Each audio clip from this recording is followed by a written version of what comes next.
Hey, this is Matt once again. What about 10 videos? Another paid request, this time from Mark. And the reason I want to get this right is because I want to thank Mark specifically for letting me enjoy this film again. Because he sent me a request to re-review Maximum Overdrive. And this is the release from Vestron Video, which does have a ton of features, interviews, things of that nature. Which, I mean, I know this movie's looked at and ridiculed, but I love this film to death, and I still love this film to death. I really do. Now, if you want to send any type of requests, reviews, topics, re-reviews, reactions, randomness, out of the blueness, whatever the case may be, feel free to send it either directly to my PayPal or join my Patreon. Both links are down below in the info box. Now, Maximum Overdrive, I've loved ever since I was a kid. I saw it on VHS tape, and it appealed to me because even though I know, even back then, in the back of my head, I knew that the film was ridiculous, that the film did not make sense, that the film you could poke holes big enough to fit a semi-truck through some of the plot points. It had such cocaine-fueled gusto of fun that was infectious, and so I sincerely enjoyed for that reason. And it just puts a smile on my face. This is a B movie in the most sincere, good-natured way of it all. And so many of these other films that are wannabe B movies, they're not Maximum Overdrive. From the fucking title, such a kick-ass title and font that he used, to Stephen King being coked out of his mind, finally directing the film. The film is not scary. I think it was misadvertised.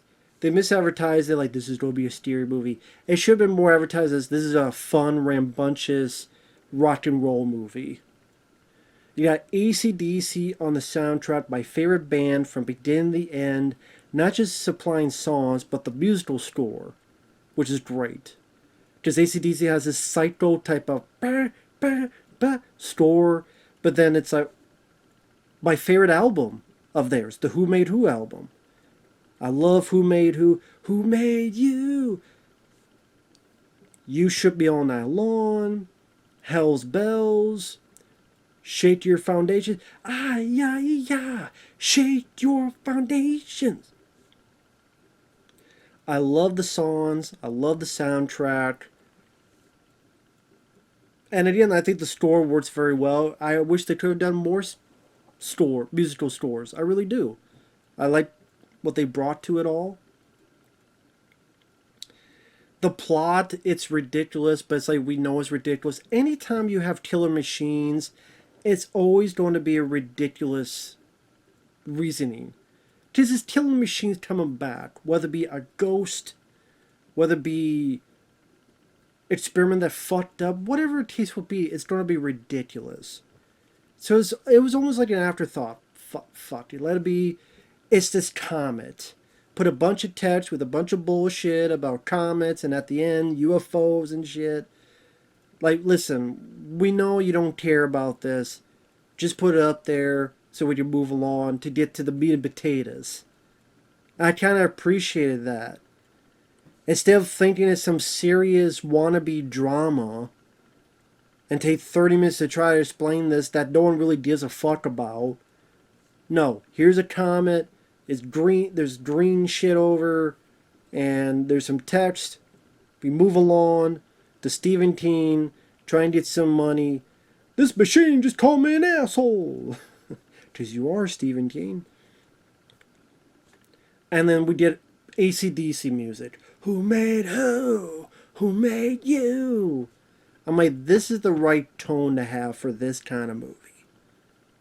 And you go along, you have the big fucking pile up with some really good stunt work, and people flying off bridges, people sliding on motorcycles, falling to the water, crashing through windshields, attacked by a watermelon. And the most blue collar people you would see in a fucking movie. What are you doing, you asshole? Can't you see we got a problem here? Cars flipping. What the fuck's going on here? What is this shit? Like, people that felt down to the earth type of individuals you see on a normal, regular basis.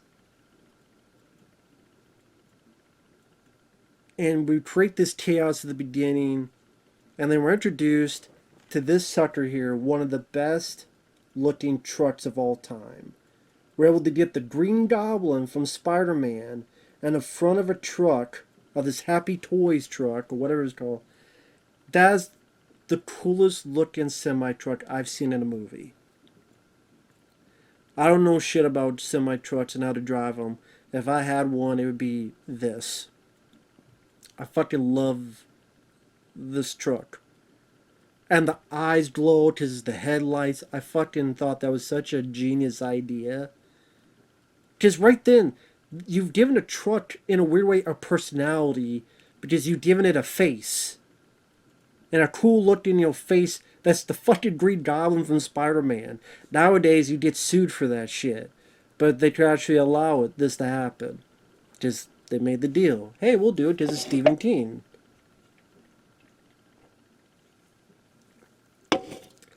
I mean, do you think they would have, I don't know, what other Marvel characters are going to be in a horror film where they hit someone and they explode like a gusher? Pop like a zit. I fucking love it. So you got Emilio Estevez, which I know he hates the film. He's gone on record saying he's embarrassed of the film, that Stephen King called him to apologize for getting him into the film. Emilio, listen, dude, get over yourself. I'm going to say, get the fuck over yourself. Because I like Emilio Estevez, but when I see him in interviews, I grow to dislike the guy personally, in the fact that he never wants to talk about his films. And the films you want to talk to him about, like Judgment Night or this or that, he's like, oh, I get it's his opinion. So that's unfair of me to say, I know. But, like, just a vibe I get from him. Like, remember when they did the Oscars? They did the ode to John Hughes, the tribute. Judd Nelson's there. Anthony Michael Hall is there. Molly Ringwald is there. Like, the whole Breakfast Club, except for Emilio Estevez. Oh, my vineyard. Whatever the fuck, dude. You got enough money. You got enough time. You can't even, like... You're not that fucking busy. You don't work that much, dude. Not anymore. Oh, I could go do this bullshit Mighty Ducks TV show for a year. Or a season, I mean. But, I don't know. I liked him in movies. Free Jack. Men at Work. Young Guns. But I don't know, I mean... It's unfair. I mean, it's not like it's his opinion. It just not many people like the film, so he's not alone in it. But yeah, I don't. There's some other interview, and like the guy's like, "Oh, I love Judgment Night." He's like, "Yeah, I don't know about that movie. Yeah, I don't know." Like he didn't really want to talk about it, but he wasn't being mean. To be fair, so I don't know. I'm being mean about Emilio, but it's just like. Ever since he didn't do that John Hughes tribute where like everybody else was there, and true, he didn't have to do it. Like it's not his job. I don't know. I don't know. I liked him as an actor. Just the vibe I get is someone I would never want to talk to. I'll just put it that way. But I liked him in the movie. I liked the blue collar, fucked over. He's made mistakes in the past. He's on this job. He's on parole. This boss will grab people on parole so he can make them work more hours than they should and pay them less, and 3 strikes and you're out. So Pat Hingle, who's been in a lot of movies, he's this shitster boss that you just love to hate, and he's having fun with the role. And I thought Emilio did good for what he's given. I liked him. I liked his character. And then throughout, just the machines going chaos like every 5 minutes. Whether it be electric knives, whether it be vending machines going apeshit crazy and hitting people in the face and killing them after hitting them in the crotch. Arcade machines electrocuting people, including CarloEsposito, who was Moff Gideon, the main bad guy in Mandalorian season 1, even a bit of season 2. So it's funny, like the main bad guy in that, he was electrocuted in this film with the arcade machine. Oh shit! How many movies do people get electrocuted by arcade machines and killed by vending machines and steamrollers, flatten little leaders like a pancake, and whether it be where the truck stop was the most blue collar group of people you would see. And I maybe because I never see blue collar type of people in films anymore. There's always people that would be on the CW or the WB back in the day, or they'd be the cover of a model magazine or Fresh Faced Teens on some new TV show, and they got enough makeup in here. It was the down and dirty truck stop, just people you would see around here. So it felt more relatable. And they had a bit of personality and their look and their behavior and their cadence. The one guy that for some reason he opens the door is like, what the fuck's going on? Why he does that, I don't know, but it made it work and I remember it. I did laugh. And just all the details of the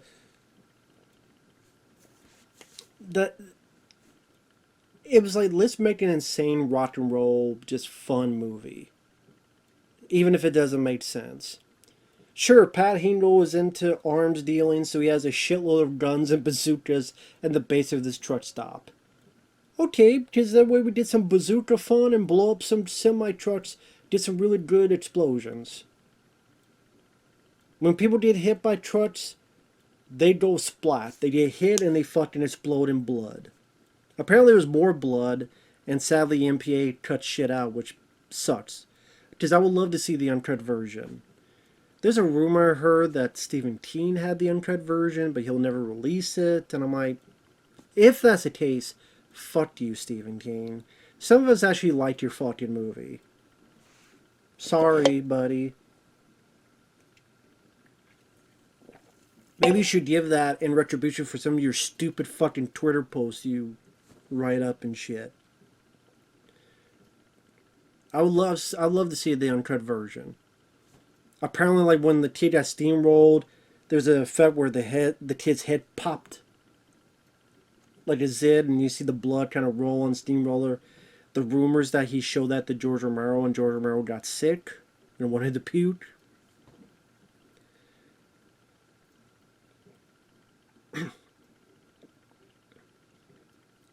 But all the scenes just pop on my head when I think of this movie. Whether it be the little kid trying to get to safety and he's going through the neighborhood from hell and he sees all the aftermath of all the people that have been killed by various machines, including a poor dog where a toy car got into its mouth and the siren is still going on it.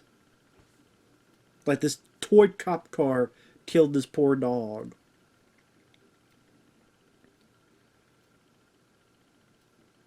Or, the characters. I like John Short as Curtis.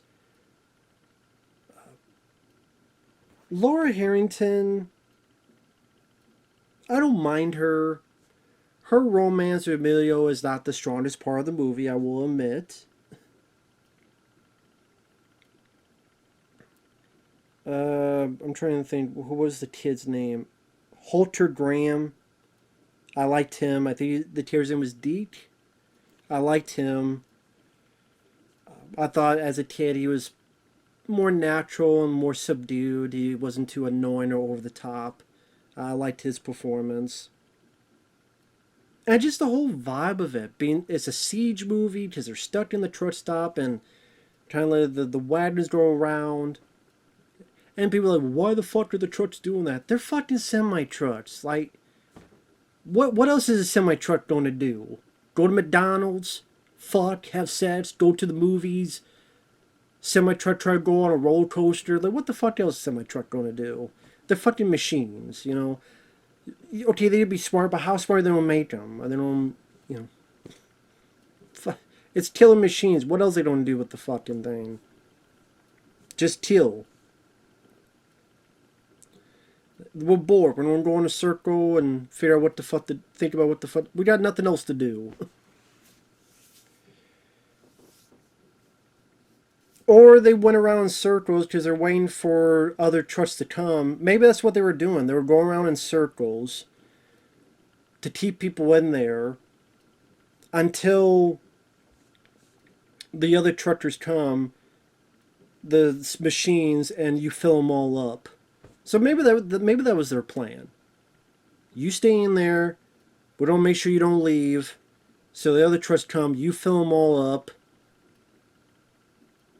and you keep filling them up, and you don't be we don't keep you here, so you keep just filling us up when others come. Like we're working in conjunction with these guys. Maybe this happened truck stops across the country. Who knows?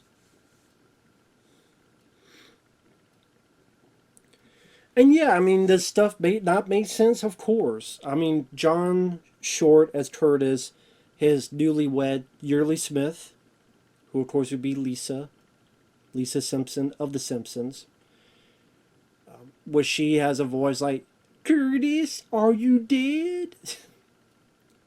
Why is it that their card never comes to life? I don't know. I can't tell you. I don't know. Because they didn't think of it. Because they thought, well, we need to get them from A to B. I don't know. That'd be funny if someone tried to rationalize it.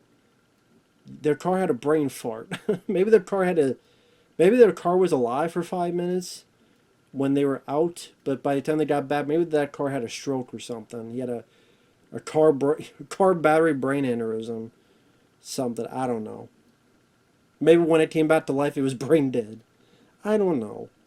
Same with a truck is trying to kill them, and when the truck goes off the road, it immediately explodes. It doesn't even hit anything. It literally just goes off the road, and as it's going off the road, it explodes. I'm like, why did it catch on fire, explode when it hasn't even hit anything yet? I don't know. It looked cool, but I don't know.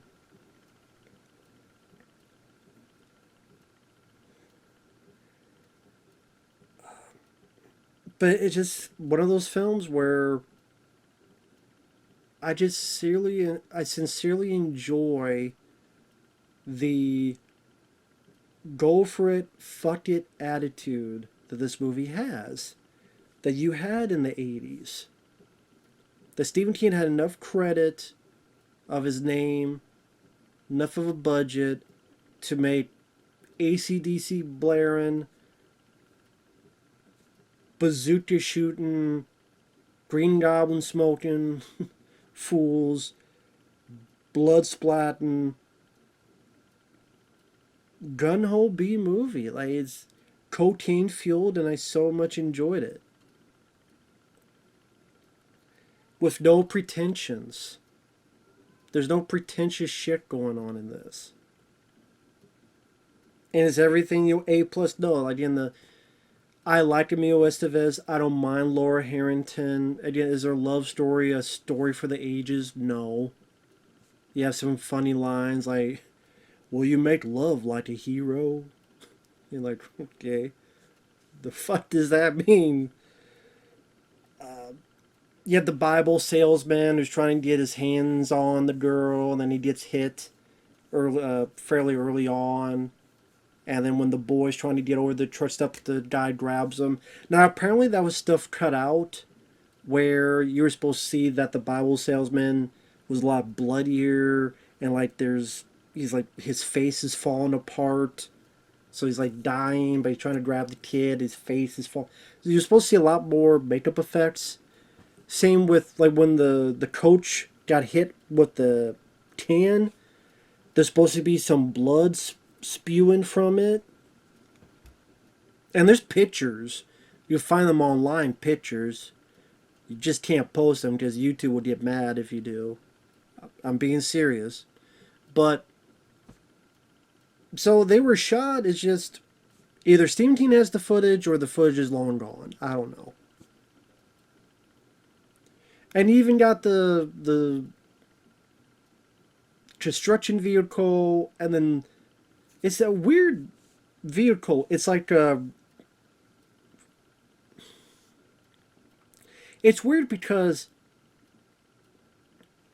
it's a little military vehicle, which is a stand-in machine gun. Now, I don't know if it's like someone's supposed to be standing,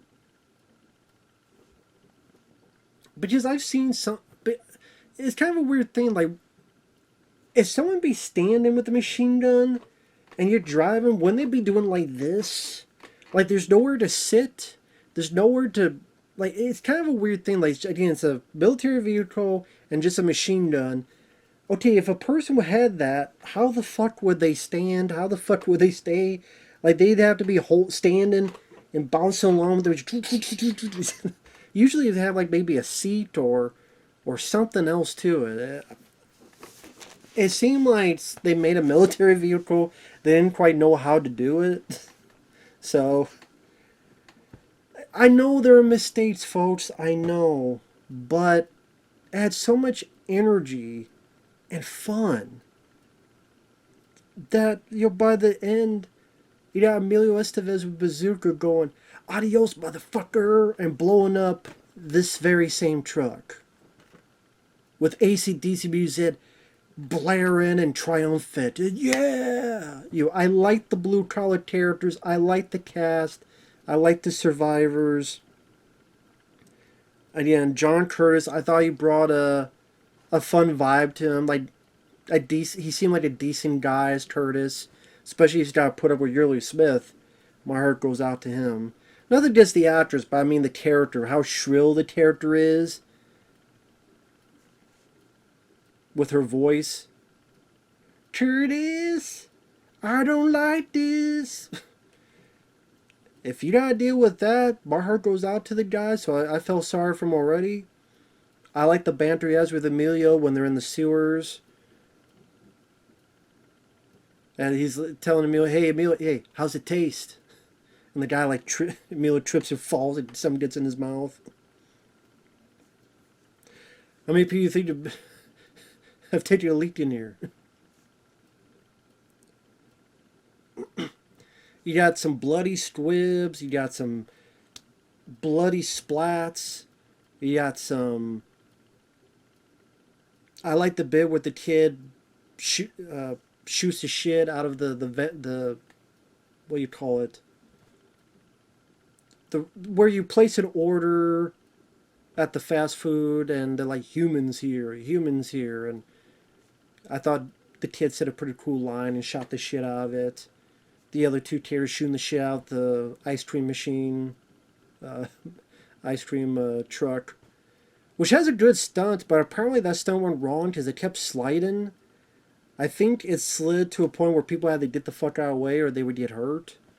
But it's a really cool shot where it blows up and goes on his back and skids a long way. So it's one of those movies where it's a rainy night or a stormy night. You sit back, you enjoy a cold one, and you just have a fucking fun time.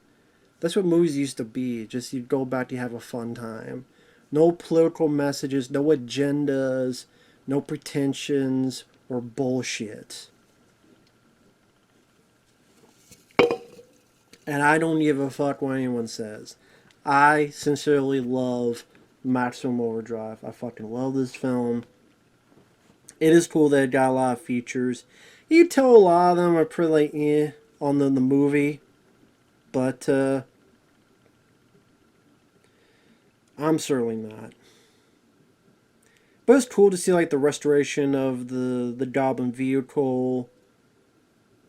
Some interviews with like John Short and the makeup effects guy and such. So they definitely put as much features as they could on here. I'll give you that. But with that said, thanks for watching. Take care.